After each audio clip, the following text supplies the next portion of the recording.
Hi again, it's Alex, and Linn. yes, and if you've made it this far, if you've actually watched all the videos, congratulations. You made it to the last episode of our Interrail series. And in this episode, the 12th, we will be visiting Ulm, a town in southern Germany, which mm, there's not I mean, it's a city. There's things going on there, but we were mainly there to visit Lynn's sister and her fiance. There isn't as much video footage, so it will be shorter, but we hope that you enjoy it anyway. So, yeah. Happy watching. Enjoy.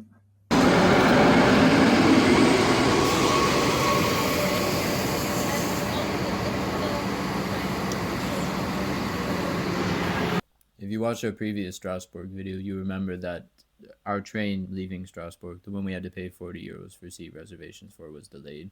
So we did make it to Stuttgart, but we had to take a train that was about a couple of hours later. We did make it, nevertheless, because our passes were good for all trains.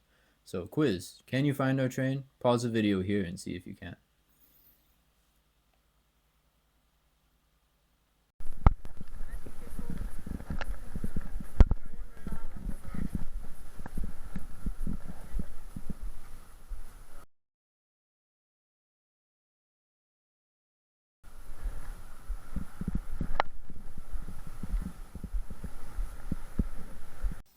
So then, can you explain to the audience here why we went to Ulm, of all places? Because my sister lives there and her partner. Right, and that was the only reason? Yeah. Yeah, that is correct. That was that was the only reason. I just wanted Lynn to say it because yeah, it is her family first and foremost. Or I guess we're all one big family now, right? But it was yes. Thank you to Max and Siri for showing us around. It was I thought it was a charming little city, or not little. I mean, it has upwards of 100, 200,000 people living there, but it's not a place a lot of people think about. You know, if they're planning to go to Germany, I doubt Ulm is on the top of many people's lists. It's not a dig at the city. It's a lovely little city, but more just uh, not super well known otherwise. But it is the birthplace of Albert Einstein. Fun fact, and they do make that known. We'll show later in the video some Einstein relics, but they have some nice older buildings. This leaning hotel type thing we walked by, which was quite popular with people taking photos. As you can see, there was a somewhat of a queue just to even get a good photo of the place. But that was what we spent most of the first day there doing.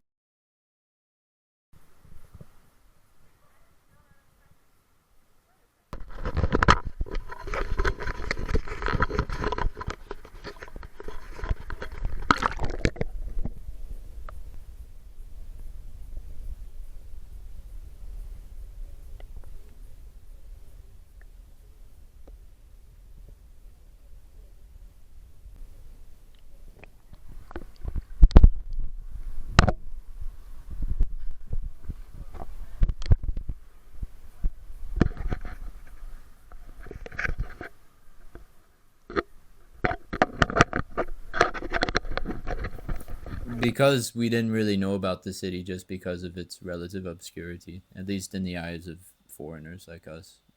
We didn't really know what to expect, but like Strasbourg, I would say Ulm ended up being a somewhat pleasant surprise. Just quite walkable.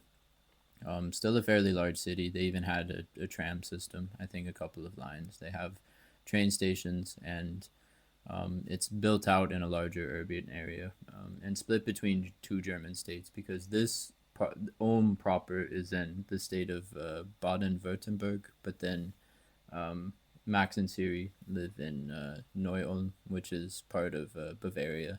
You know, the place where they have Oktoberfest and all the beer and everything. We of course didn't experience that as part of this trip, but nevertheless, it was cool just to explore maybe a bit of a somewhat of a hidden gem almost as you know our last stop because from here we would be heading back to Denmark because we only had a couple of days left of validity on our rail pass. But yeah, we did. Um, you can see where Einstein's house used to stand, the birthplace. It's not there anymore, but it is commemorated with a sort of metal outline. Um, yeah, the urban core is a bit more modern compared to the older part of the city, which we were walking in earlier. Also, a fair amount of things to do there. We even found an Asian supermarket, which you'll see up here. We did take a look in there as well, just because this chain we've been there before in Germany and quite good.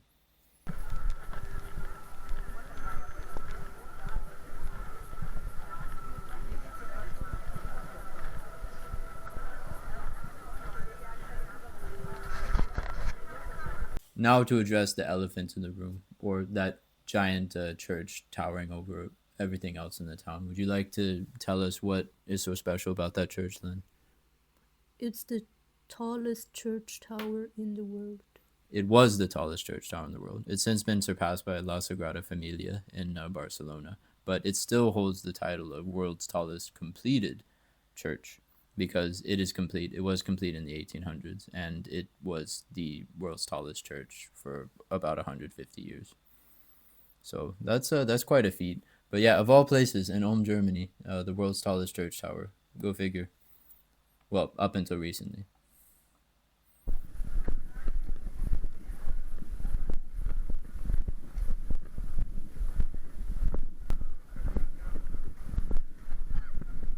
Is it good?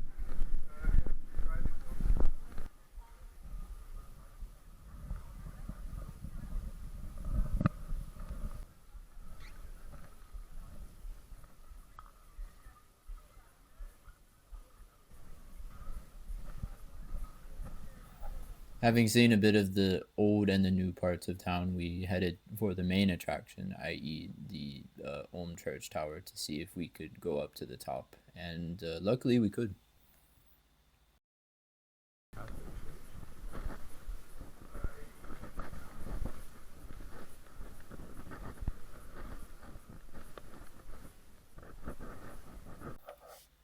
The church itself was quite a sight to behold inside as well. Quite ornate, especially given it was a Protestant church, because usually you associate that ornateness and all the statues and paintings and such with Orthodox or Catholic churches. But this one was quite a sight to behold, as I said.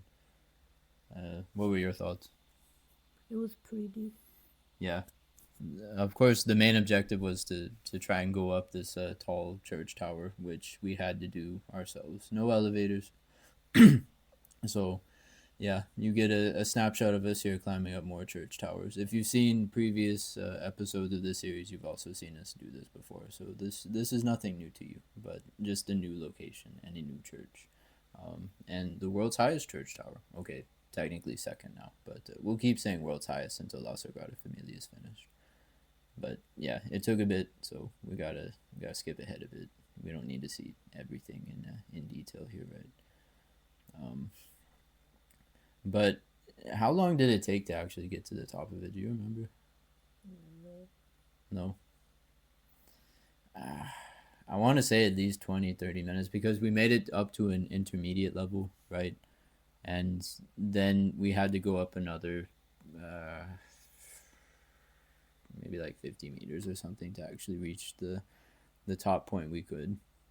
So yeah, it was. I mean, not a terrible climb, but uh, yeah, maybe not something to do if you're not a fan of walking up spiral staircases for upwards of 45 minutes to an hour. I didn't think this was bad.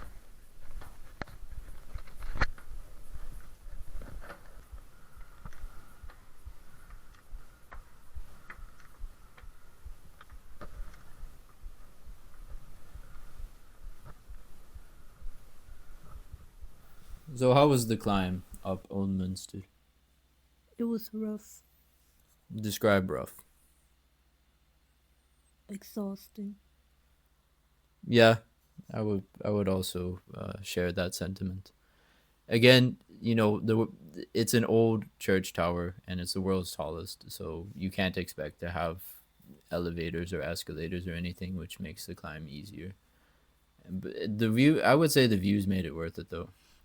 To be fair, it wasn't as if there was a ton of things to do in Ulm besides the church and stuff. But considering what we had already seen, I mean, there are plenty of other places to explore. So I think I was grateful we were able to check this out when we could.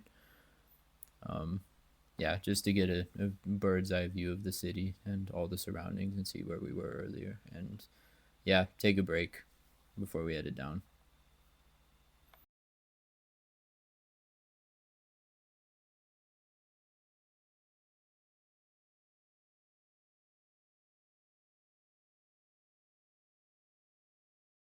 What you're seeing here is more or less the final footage we took in Ulm because following our trip to the cathedral, we went back to Max and Siri's place and then later out to dinner, which we'll exhibit as well. But inside, as you see, quite ornate, pleasant to look at, interesting to explore, to uh, look around in for sure. Yeah, they even had a Lego model of the church, which of course was a feature attraction for a lot of the people visiting. Um, yeah, any other closing thoughts here? It was cool. Yeah. So here's a shot from the outside of how imposing the church actually is. A shot on the bridge between Ulm and Neu Ulm, with Linn between two states, and then for dinner, Spätzle, as it's properly pronounced. I feel like we should have gotten some confetti streamers or something here because if you're watching, congratulations, you made it to the end of our Interrail series. Good on you. And if you didn't, then you need to go back and watch all of them because you're way out of order. But yeah, what a trip, huh? Any sort of thoughts on all of it? I learned more about Europe, and I realized that most Europeans don't live close to the ocean. That is an interesting thing too, right? Especially most Germans, because Germany is a country of 85, 90 million people, and the vast majority do not live on the coast. There aren't even any major cities on the coast. Major meaning like within the top 10 most populous. So you do learn that, and then the other place we went to, Prague, Slovakia, or like Czechia, Slovakia, Hungary. A number of those are landlocked, Switzerland, Austria. But yeah, it is cool to explore your backyard a bit more. Um, I guess my adopted backyard. But yeah, with all that said, whoever is watching, thanks for watching, of course, as always. And we hope to see you in our next series, which I'm about to get started on, where we go to Japan for, well, we went in 2025, which was our second trip back since I had left. And I took more videos and learned more lessons from this. So I hope that is also reflected in the videos from that. So we hope to see you there. And again, thanks for joining us on our journey. Bye bye.